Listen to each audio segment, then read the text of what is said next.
On down. One thing I didn't say is I had seven different artists, and so they touch these. They're in a touch-up process now. In fact, we'll run into one artist down here, Rasta. He did a lot of these more abstract-looking ones. So you can see all of these got to be freshened up and brought out. And so I just got I just see something painted up on a wall somewhere like graffiti. If I liked it and there was a picture of somebody, I'd take the name of the artist and call him. So that's basically how I got most of the artists that painted the pictures. And I chose the people, somebody was asking me that, just based on what I want the children to kind of hopefully begin to internalize. So I say, okay, here's some attributes I'd like to the children. So imagine when I'm going through here, that you're a 7 or 12-year-old, it'll give you a little bit better picture of why I'm choosing some of the ones I'm choosing. All right, because of the sun, we're gonna get popping. Okay, starting on this end, Apoka Kanyani. This was a woman who's from the northern part of Ghana. A Frafra, which is Gruni, which is what my wife and her people come from. She used that pestle. The pestle is the thing you pound the millet with, or pound the corn, or whatever it is. She actually used that to kill the leader of a slave raiding delegation. And once she was able to kill him and they wounded some of the other ones, they all got out of there. And so that became a place that was inhospitable to find slaves, take anywhere. So she's kind of like one of them, like we say urban legends, but it's a rural legend, but she's out there. And people know her. And it's in a place called Bukere, which is inside today's Bolgateng if you go to the north. Queen T, 18th dynasty, wife of Amenhotep III. Here is when I'm really trying to introduce the fact to the children that ancient Egypt or ancient Kemet is a black African civilization, because they literally have the same Sunday school material that we had. I mean, they ain't even changed it. It's like 1958, with all of the white pharaohs and the white everything and the white. So that's a hard thing for them to digest in the beginning, but this is when I first introduced that concept. I talk a little bit about Queen T and her power and her influence in the court, and Tutankhamen being a nephew or grandnephew, and we'll talk a little bit more as we go on that. So that my main objective there is just to introduce the concept, the idea, Egypt, ancient Egypt, that they've all heard about, by the way, because plenty Sunday school, black African civilization. Up You Mighty Race. Like I said, my man had the ice cube on there. It was almost like a flip posture of what Garvey's doing here. As I mentioned, why I like Garvey and why I think Garvey had the answer. But most Ghanaians will not have heard of Garvey, like I said, unless it's through reggae. So that's one good thing we've done. I tell them about the Universal Negro Improvement Association, over 6 million members on every continent, and a lot of the things that represented. But we'll keep going because I think a lot of you know Garvey. But now this one is Nkrumah. Now all of the students will know Nkrumah because this is Ghana. And he was the president of their first independent president coming out of the colonial time. But for the teachers and some of the older ones, I like to have this quote up here, which is Nkrumah saying, I read Hegel, Marx, and all of this so-called big brain Europeans, but the one that did the most to fire my enthusiasm was reading Marcus Garvey's Philosophies and Opinions. And why that's important here is because Nkrumah is kind of like he's the North Star for a lot of folks here. And so Noah Nkrumah had this kind of respect for Garvey. And so things like the Black Star Square, Black Star Line, Black Star, and all of that stuff came from Garvey through Nkrumah to the Ghanaian public. So this gives Garvey some context for me. I don't have to talk too much about Nkrumah because that is one person that they normally, of course, have heard in history. These two gentlemen here are the founders. Actually, where we are is not Prampram, it's Ningo. And Ningo, the founder, Jonas Carbo, was the actual founder, the first chief that he brought in, Tejangma the first. So that's just giving respect to the area that we're in right now. Welcome to African Ancestral Wall. What we see down here, Gyaahadze. Gyaahadze just means welcome. You're here in Akwaba, I'm sure a lot while you're here. And it's the same thing except it's in the Gruni language, which is one northern language We changed the flags around a little bit. We got some Burkina and Mali up here with our Jamaica and our Ghana and out in different ones. So they got an AES flag, which I'm supposed to get. It's a green one that represents Mali, Niger, and Burkina together, because they now have their own flag. So we're gonna rock that one as soon as I can get one. All right.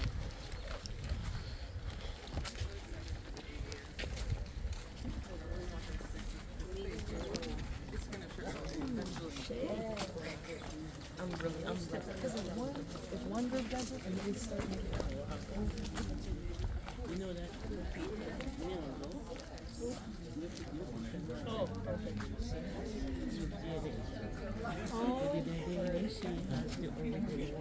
So y'all get under that shade. You slow to come out of that shade over there. All right. Well, we'll do this a little more quickly.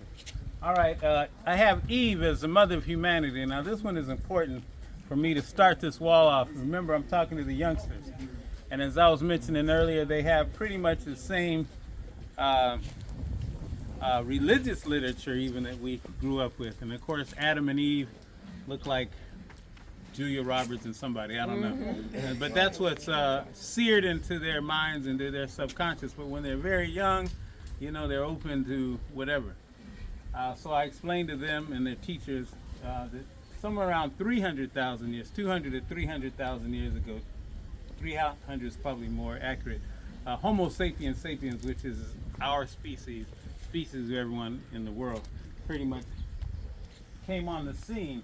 Now from 300,000 years ago until about 70,000 years ago, the only Homo sapiens sapiens, the only people, humans, on Earth were in the African continent, because about 70,000 years ago, people began to migrate out of the African continent to populate the rest of the world. That's why we have all this genetic diversity in Africa, and you can take almost any two groups that are not African, and their genetic closeness is closer than maybe you find somebody in Senegal and Nigeria. I mean, we've just been here a long, long time. So then the children, of course, always want to know, how did they get the white skin or the light skin or the Asian, the eyes and all of that. And a lot of that just has to do with adaptation from whatever your environment brings to you. So that's just something we like to put it in there. A lot of Ghanaian men are preachers, so sometimes they're standing looking at me angrily, and I said, don't worry, you get over it. All right, Chinua Achebe, a lot of people, you go into school, have to read Things Fall Apart, which is one of his good books. Of course, he's got a whole lot more. Anthills of the Savannah, Man of the People. He's an Igbo man out of Nigeria. He was really active in the, when they had the Biafra War, when they were trying to separate from Nigeria and have their own thing back in the early 70s. Just all around deep thinker and beautiful writer. Baba Asa Hilliard. Who knows Asa Hilliard? All right. Baba Asa, when I was about 19, I heard him do Free Your Mind, Return to the Source. And even though I consider myself kind of a, Black Power kid, I never heard anything about these ancient civilizations and all that. It just blew my mind. It kind of got us on a course. So he's a psychologist, historian, Egyptologist, and just an all-around dynamic, beautiful brother. I have Ghana here because he was also in Stool in the central region in Ghana as a chief. I have to keep moving. Okay, Santowa. I don't know if you all are going to go to Kumasi, but if you go to that area, the home of the Ashantis in Kumasi, and then next to Kumasi is a place called Ejisu. She's the queen mother of Ejisu. And of course, she's known for her leadership against the British, which they call the Santa Wars for a long, long time.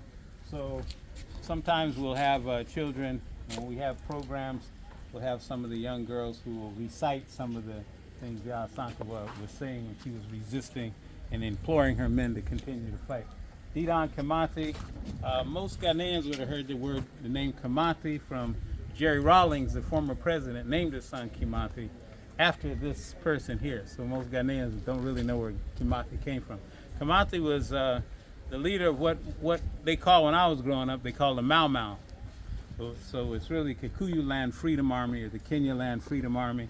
They had a guerrilla army that fought in the mountains and the rivers and everywhere else against the British. And I like this picture because if you see the whole picture, he's bound, he's captured, but he's still got that look on his face like, you know, I get these handcuffs off. It's gonna be on, you know. So he didn't blink all the way to the end.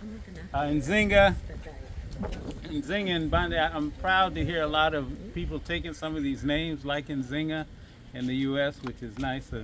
We're going back somewhat 450 years or so. This is struggling against the Portuguese when they were really first trying to take hold in what today we call Angola.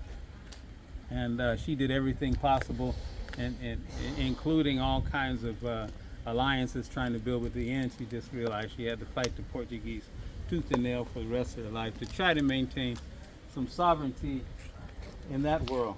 So Sergeant Ajete, if you're a Ghanaian, he's one of your heroes because you know, the Ghanaians, along with other West Africans, fought in World War II on the side of the British and the Americans and all. But when the war was over, they were supposed to get their retirements and their money and their, you know, benefits. And of course, these people reneged on it. So Ajete and 2 more soldiers marched to Christiansburg, which is in Accra, which was the British capital there at the time. When they got there, they were shot and killed, or got close, by a British Major, Imre. And that sparked the Accra riots. So the people were incensed about this death because they knew it had gone on. And the Accra riots is really the beginning of the end of the formal colonial period, because that was when people just got in their minds that these people are incorrigible and we just have to struggle and riot. And that's when they were imprisoning a lot of the big names in Ghana. Maurice Bishop, who else heard of Maurice Bishop? From Grenada. All right. Maurice Bishop of Grenada died in 1983. Grenada is for those of you all aren't from the Caribbean, is a small island with somewhere like 100,000 people. Maurice Bishop had started something called the New Jewel Movement, where they were bringing literacy up close to 100%. They were becoming self-sufficient in food. They were having medical facilities. And so it was almost like he's going to be a black Castro, I think. And that's what the government and the Western governments couldn't stand. So they destroyed the movement. And some of you all remember in 1983, they bombed Grenada under the pretext of some students were in danger. You know, it was nothing. It was just killing, a good example, because they knew if they pulled it off, you know, everybody in the neighborhood was going to. Warriors, I've had this up here for a long time, and now people have seen this Woman King movie, so people have some idea what that's about. But these are the sisters that fought with Gyaahadze and others against the French in the anti-colonial wars. From Virgin Islands, St. Thomas, Blyden was really one of the intellectual fathers of Pan-Africanism. Things like Africa for the Africans that we talk about now. He had a book by that name. This is before Garvey and the rest. He really came to Liberia from there, where he pursued academia. He started the college there. He was even big in politics as ambassador. But Christianity, Islam, and the Negro Race is one of the books that you can't read any of the other ones by him. You listen to Dr. Clark and Dr. Ben, they talk about back in the days, early Harlem days, when they were having their study groups. The first one they joined was the Blyden Society, which is a group of scholars. Steve Biko is South Africa. Now you can imagine, I ask this question every single time to all of the students, big and small, have they ever heard of apartheid here in Ghana? No, but I asked the Ghanaian students if they've ever heard of apartheid. And I've been doing this a long time. One class, I've had thousands of kids through here. One class, some of the children wrote. None of the children had ever heard of apartheid. I'm talking about high school down to David. And it's not in the curriculum, you know, and it's not in the common whatever. So you can imagine if you're here in Africa and you've never heard of apartheid, you can imagine what the rest of the curriculum is telling you. Now, don't ask them about Queen Elizabeth's shoe size. They got that one. Oh, yeah. You know, but, you know, so I have to explain what apartheid is, and while I'm at it, I explain what Jim Crow is.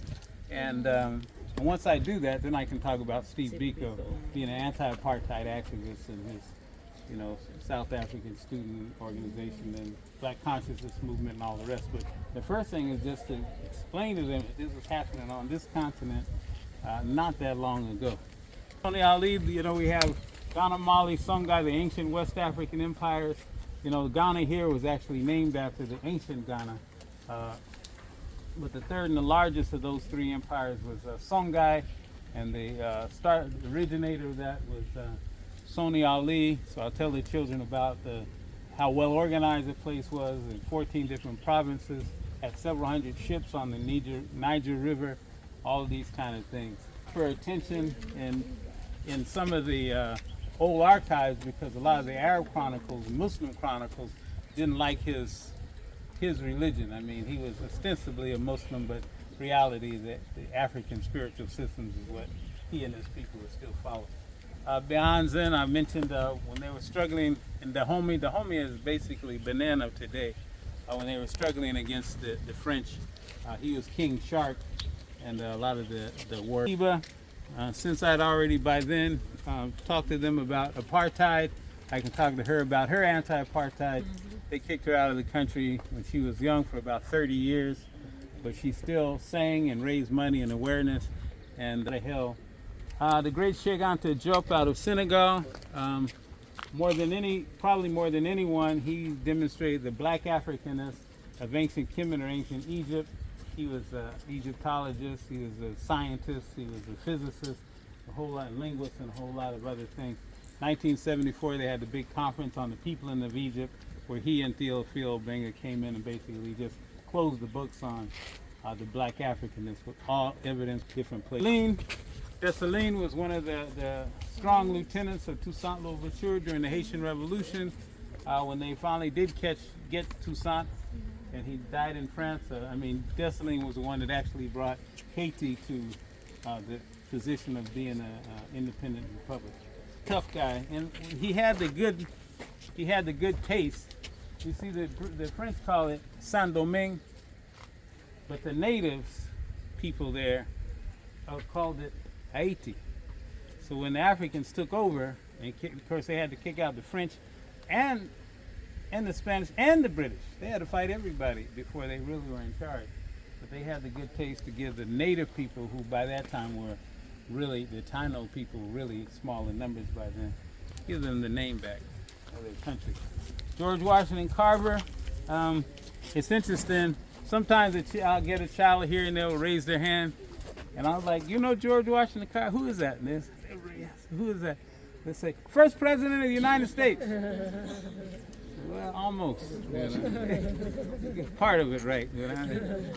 So yeah, him and Barack, you know. But anyway, he was the agriculture genius of the day. He really had no peer.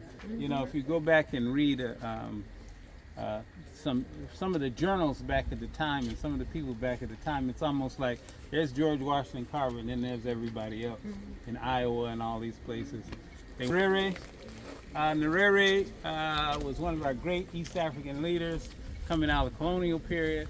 I think you know, this Swahili is their language that they speak, and so all of the words and the ideas we have, say in Kwanzaa, you know, which are Swahili words, he was trying to bring those into reality in the actual Ethiopian, Tanzanian politics. So, you know, group economics and cooperate. These things grow so fast. Ephraim Mamu is a man from the Volta region in Ghana, a place called Peki.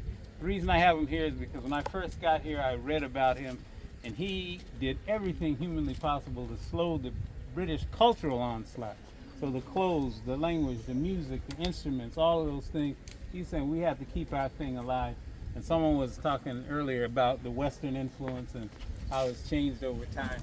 Well, if you could pick one person who Harriet Tubman, I have to tell them about our experience and what we were dealing with there in terms of the slave experience. It's very interesting though, you know, when I tell her, I call her our maroon, which is, you know, having left and moved out of the plantation side. But once I was talking to some children, and somewhere along the line I was just saying about how we had worked all these centuries with no pay and all of that. And I got down a little further down the wall, and the kids were over here still talking among each other. So I was getting a little annoyed, like, why are these kids, y'all pay attention. I was over here somewhere. So I asked the teacher, what are they talking about? Why are they, some gossip, what's happening? And she said to me, they thought you said that you people were not paid. I said, yeah, well, no, we weren't paid. So she said it back to them in the home language because they thought it was just my bad English. So she said, I think it was Dangbe, she said it into. And when they heard that, they were all like, what the? Samora Michelle. Samora Michelle was one of our young, strong leaders, revolutionary leaders out of Mozambique. They had something called Frelimo, which is, they were struggling against the Portuguese. He was a nurse by training, but revolutionary at heart. He, unfortunately, he was kind of like a protege of Eduardo Manlani, who's further down, who was actually one of the real originators of Frelimo. So, a lot of successful battles. I talked about Julius Nyerere. One of the things I didn't say is he was also providing an economic and military platform and support for a lot of these frontline states. So when Mozambique was struggling against the Portuguese there, they launched their whole campaign out of Tanzania, which was just north. So Nyerere helped them equip, helped them train, helped them do everything. He led the insurgency at the time, and then they finally ended up on top. Unfortunately, the Jamaicans, who is Nanny? Nanny the Maroons. All right. Warrior woman from Jamaica, she's a maroon. Warrior woman, maroon. She's almost, when you hear the name maroon, the word maroon, this is who comes to your mind, Nanny.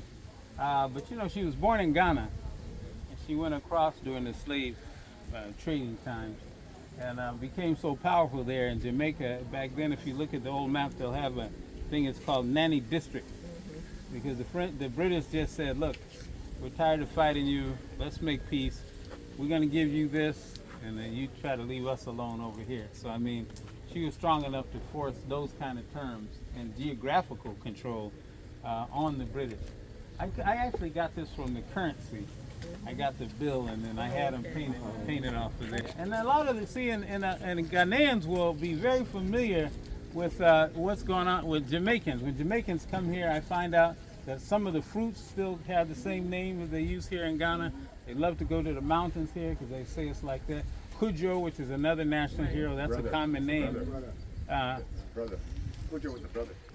They have people, Chamatang, Atampong, all of these kind of names that you'll hear here in Ghana were there at different times in Jamaica. Haile Selassie was Rastafari, and I have him here really for him holding together the Ethiopian Empire during times of stress. And of course they had to struggle against Mussolini and all the rest who were trying to get revenge for Menelik II having not allowed them to colonize the place. Pianki, PA, I like for the children to know this is 25 dynasties in the ancient Egypt, 25 dynasties in. We're still talking about these African pharaohs. So what I'm really trying to get in the subconscious mind of these youngsters is this is what we're talking about when we talk about ancient Kemet or ancient Egypt. So when you hear Pianki, Shabaka, Taharka, all of those are mainly 25th dynasty pharaohs. Keep going. Shaka, the great Zulu king. I took this from the movie Pitch, the guy who played in the movies. I thought it was so good. I really liked it. But basically, if you were being overrun by Shaka and the Zulus at the time, he might not have been a hero of yours, but he was able to consolidate enough that someone was talking about imperialism. I'm sure they would have called him an imperialist if you were there and he was taking over your area. But they built it up basically strong enough to provide some minimal level of protection when people came from outside. Hamer, sick and tired of being sick and tired. I try to explain to the young Ghanaian students that when I was their age, especially a lot of the little ones, my parents couldn't vote, or at least not in reality. I mean, they said they could vote until you go down there, then they make you count the jelly beans in the jar. If you don't get it right, then you can't vote. But Fannie Hamer, Mississippi Democratic Freedom Party, Student Nonviolent Coordinating Committee, of course. And also I tell them, and I even show them when we have time, some of the things that happened to her in terms of the torture and the pain and and the abuse that she went through, being in jail, prison, all of that, just for what? Trying to vote. These guys just pick this stuff up. Oh, well, the artist, that's him sitting where he comes in. Tokbe Street is one of the main chiefs of the Ewe people in the Volta region on the other side there in Togo and in Ghana, some even in Benin next door. He's one of the ones that brought them down into the southern part of Ghana, a place called Norche, which is in northern Togo. So the Ewes, Akans, and the Northerners are the main biggest groups here in Ghana. So I have him represent people. We have King Takitawiya at the turn of last century, struggling when the colonial period was just settling in. He is not only trying to modernize, but also trying to resist the British who were coming in with all of their stuff. So if you go down in Makola, you'll see a big statue of him. But you know, he's the king that most of the guys had suggested. You know, I kind of was like taking a vote, and that's the one that I do here. What I usually do here when I get the children, I let them choose one child that looks the most like this. The name's not up here right now because he's working on it. And they always choose one, and then I have him come stand over here, cross his arms, and do the whole thing. They usually won't find one look almost just like him too. And then I ask everyone who is that, and of course no one knows. And I explain to them, this is the actual face, you know, because this is coming from a carved basalt stone. The actual face of Narmer or Menes, who's the first pharaoh of the first dynasty of ancient Egypt. That's the actual face. Now once I've already tied this look to their classmate, you know, I got him. Because you can't come with any other conclusion that this is an African.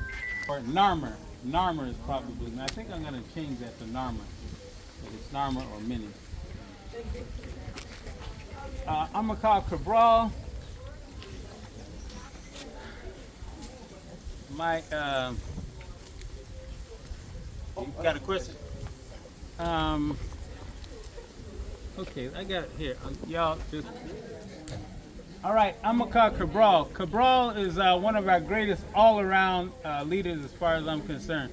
Not only was he, leading the colonial army, anti-colonial army against the Portuguese in Cape Verde and Guinea-Bissau, but he was a thinker, a writer, he was a planner.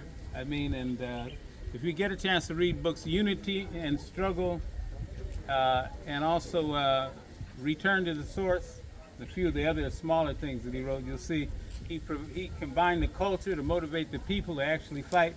And what I like about him, he was successful. He got the Portuguese out of there. The Portuguese ended up having a revolution inside of Portugal, kind of like what happened to us during the Vietnam era when the people rose up because of what was going on, because they were breaking the bank, they were losing soldiers, and a lot of this was because of the plan. All right? Yep. Yes. All right, all right. Imhotep. I do the same thing with Imhotep. Usually I'll have a child stand there and look like him, and then after they laugh and talk, I explain to them Imhotep, third dynasty. He was an architect, designer of what they call the step pyramids at Sarfa. He was the world's first known medical doctor, the poet, scribe, all of the rest. So I like that part about being the first known medical doctor, physician. That normally opens the children's eyes up because, you know, if they've heard anything, it's Hippocrates or someone like that. So that's the great Imhotep. And over here, Rasta, he's, like I said, all of these are getting some updates. He's over there chilling in the sun. He's working on doing a remake here of my man Toussaint Louverture, Toussaint Louverture of Haiti. Of course, we know that he was able to beat the French and all the rest, some of the things I was talking about there. But one thing they do here is they do tell you a lot of European history. So they always talk about Napoleon being the greatest general the world has ever known, blah, blah. And the children will have heard that. Then I said, well, maybe he was the second greatest general because Toussaint whooped him. So it's like, this is the guy who beat the one who they told you.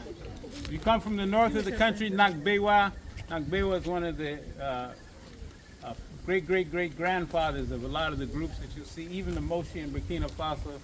They come under his bloodline. Will be Osei Tutu the first Ashanti, 1666. If you did get to Kumasi, if you do go to Ashanti land there, you know, the Ashantis are, of course, a powerful force here in Ghana, in this part of the world. So, the golden stool that they sat on. And Thomas Sankara, Sankara from Burkina Faso, young, uncorruptible leader. They basically got rid of him because he refused to pay all this odious debt that was imposed on them by the IMF. But also one of the first to really bring women into substantial places in his administration. Now, of course, you know, you have Ibrahim Traore with his red beret right there in Burkina Faso, and that's what everyone is worried that another Sankara is on the scene. We're going back to like 60 BC or so. Now, by this time, the Roman army has actually taken over in Egypt. You see, now, the thousands of years, you know, the pyramids were thousands of years old. Everything had been built, done, written, and everything. But finally, when the Romans got there, after the Greeks actually, when the Romans got there, they got the idea in their head that they could go south and conquer Kush and some of those other areas, which was a bad idea because they ran into Amenorhanes and her army, gave the Roman army a good whipping, good thrashing, sent them back into northern Egypt, where they stayed, and they maintained their sovereignty and independence for another, say, 300 years. Talk about Ethiopia having not been colonized to a large extent because of the efforts and organizations of Menelik II. He saw what the British and the French and the Portuguese had done to all of these other African areas and made those countries out of them. He said, no way. We're able to repel the Italians. 1896, the Battle of Adwa, which is one of the